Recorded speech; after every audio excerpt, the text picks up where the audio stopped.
Wa qala Dhunnun, Imam Dhunnun Al-Misri berkata, haqiqatut taubati, apa hakikat taubat itu? Banyak orang hakikat taubat itu dulu belum pakai peci, sekarang pakai peci. Dulu kening biasa aja, sekarang udah hitam. Dulu belum berjenggot, sekarang berjenggot. Dulu pakai celana pendek, sekarang udah pakai celana panjang. Hanya itu saja taubat. Haqiqatut taubati an tadhiqa 'alaikal ardu bima rahubat. Kau rasakan bumi ini sempit, padahal sebelumnya lapang. Itulah taubat. Dulu Pak Ustadz, lapang dunia ini. Pusing saya sedikit, mabuk saya. Pusing saya sedikit, saya pakai sabu. Pusing saya sedikit, pakai ganja. Suntuk saya sedikit, pergi saya sana. Tapi setelah saya bertaubat ini, sempit dunia ini. Itulah taubat. Hatta la yakunu laka qarar. Sampai-sampai tidak ada rasa dalam hatimu ingin menetap lama di dunia. La yakunu laka qarar. Tak pernah kau merasa ingin menetap lama di sini. Jadi kalau naik pesawat, bukan main lagi doanya, subhanalladzi sakhkhara lana hadza wa ma kunna lahu muqrinin wa inna ila rabbina lamunqalibun. Allahu akbar, Allahu akbar, Allahu akbar, Allahumma antas sahibu fis safar ila akhirih. Begitu pesawat takutnya, pucatnya mau mati, berarti belum lagi sampai ke tingkat ke maqam. Hatta la yakunu laka qarar.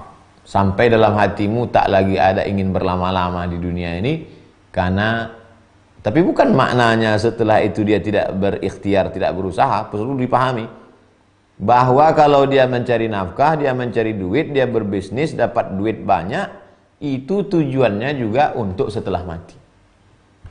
Jadi jangan berarti orang setelah taubat itu lalu tak lagi mementingkan dunia. Dia tetap semangat cari duit, tapi duitnya itu untuk bekal setelah mati. Banyak dapatnya duit, tapi dalam pikirannya tak masuk nih ke otaknya, tak masuk ke dalam hatinya. Serahkannya ke pembangunan sekolah, pembangunan masjid. Itu yang dimaksud la yakunu laka qarar. Jangan sampai setelah ngaji masalah hati ini, lalu kemudian melegitimasi kemalasan. Nah, ini yang tak betul. Dia sebetulnya memang dalam hatinya orangnya pemalas, memang nggak mau kerja. Lalu setelah mendengar kaji masalah ini, dijadikan ini sebagai legitimasi untuk malas. Sebelum ngaji pun memang tak mau kerja. Tapi setelah ngaji, kenapa kau tak kerja? Kita kalau sudah benar taubat kita Ustaz, hatta yakunu laka qarar. Sampai kita tak lagi ingin berlama-lama di dunia. Itu tak betul. Itu artinya bukan mencari kebenaran, tapi mencari pembenaran. Luruskan niat, bersihkan hati. Summa tadhiqu 'alaika nafsuk. Bahkan dirimu pun terasa sempit. Kama akhbar Allah Ta'ala fi kitabih, sebagaimana firman Allah dalam Al-Quran.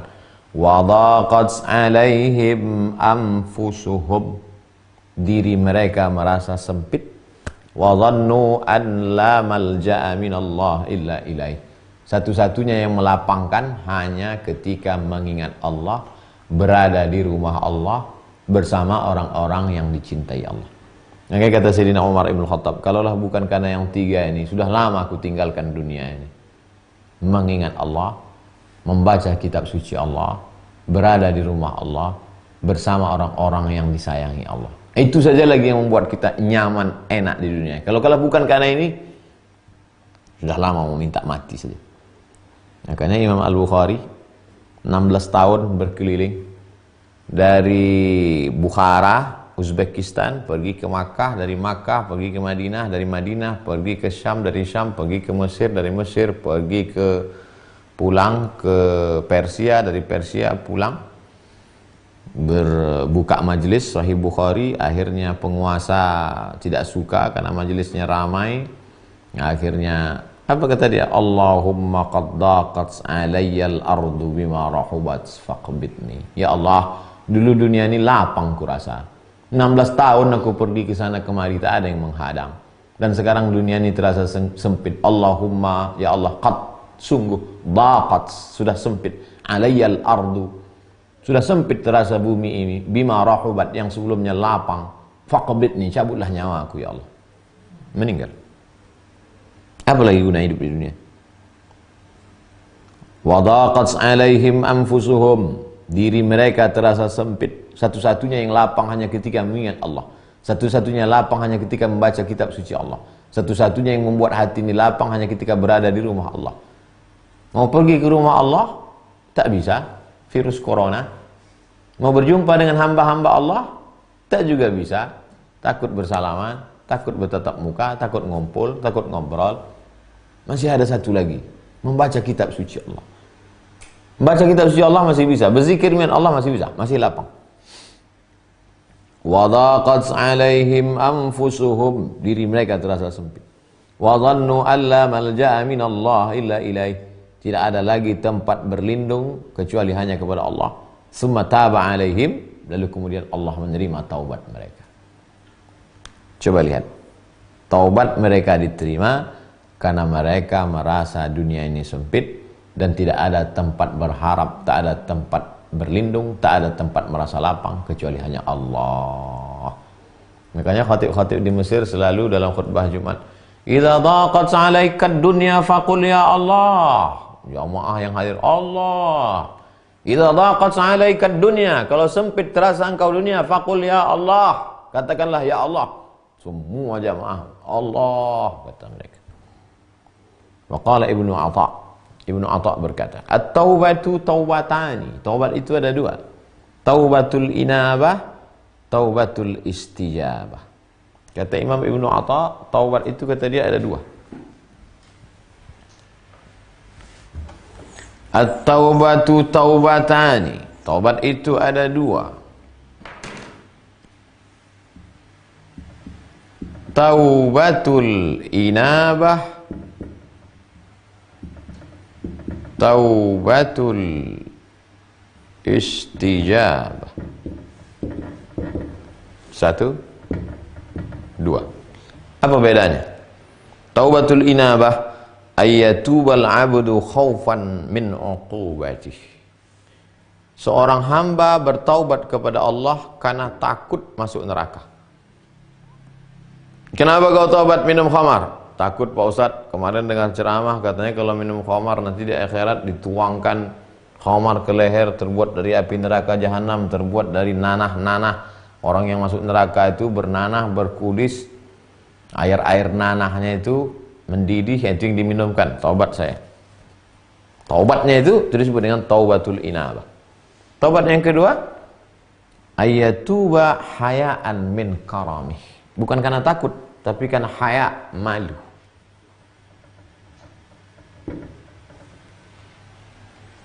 Ada seorang bapak-bapak, tidak pernah berzina, tidak pernah riba, tidak pernah makan haram, tidak pernah, pokoknya dia tak pernah buat dosa. Cuman dia tak pernah tahajud malam. Salat Isya, habis itu tidur, besok subuh. Begitu terus, sampai umur 40. Sampai akhirnya suatu malam dia bangun. Pas dia bangun mau kencing, maaf, jam 3, dilihatnya kamar anaknya terbuka sedikit. Diintipnya, ditengoknya anak mudanya sedang duduk baca Quran. Datang rasa malunya dalam hati. Anakku baru kelas 3 SMP sudah sholat tahajud. Aku sudah setua ini belum lagi menghadap Allah. Lalu kemudian dia ambil wudu dan dia sholat tahajud malam itu. Kata dia, aku bertaubat. Taubat dari apa? Orang yang tidak pernah buat dosa. Taubat itu disebut dengan taubatul istijabah. Taubat karena malu kepada Allah SWT. Ada seorang ibu-ibu, dia tiap tahun bayar zakat, tiap bulan store potong zakat atas, selalu. Sampai akhirnya suatu hari dia baca berita di internet, ada seorang tukang kumpul kardus membelikan nasi untuk makanan anak yatim di panti asuhan. Pas dia baca, aku yang selama ini punya gaji nggak pernah sedekah begini. Kenapa nih tukang kumpul kardus bisa ngumpulkan, disisihkannya sekian uangnya untuk beli nasi bungkus dibagi ke anak yatim? Lalu apa kata dia? Aku bertaubat kepadamu ya Allah. Padahal dia tak pernah buat dosa. Dia pakai hijab panjang. Dia tak ada buat dosa. Taubatnya karena malu. Ini yang tinggi. Jadi mereka membagi-bagi ini kira-kira dapatnya dari mana? Pertama, karena mereka orang-orang yang memperhatikan masalah hati. Bukan masalah halal, haram, makruh, sunat, sunat muakkad, rukun, syarat, wajib. Bukan itu domain mereka. Itu kajian orang fikih. Ini kajian orang ulama yang memperhatikan masalah qalbu, masalah hati. Yang kedua, mereka dapat ilham. Cara kita mendapatkan kebenaran itu adalah dengan dua jalur. Kebenaran al-haq bisa dicari dengan dua cara. Yang pertama dengan akal. Yang kedua adalah dengan qalb, dengan hati. Dengan akal ini makasib. Sedangkan dengan qalbu ini mawahib. Makasib artinya usaha. Sedangkan mawahib artinya anugerah.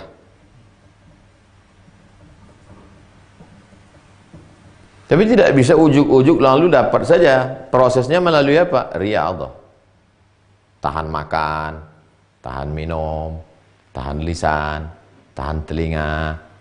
Itu yang disebutkan dalam Sahih Muslim. La yazalu 'abdi yataqarrabu ilayya bin nawafil.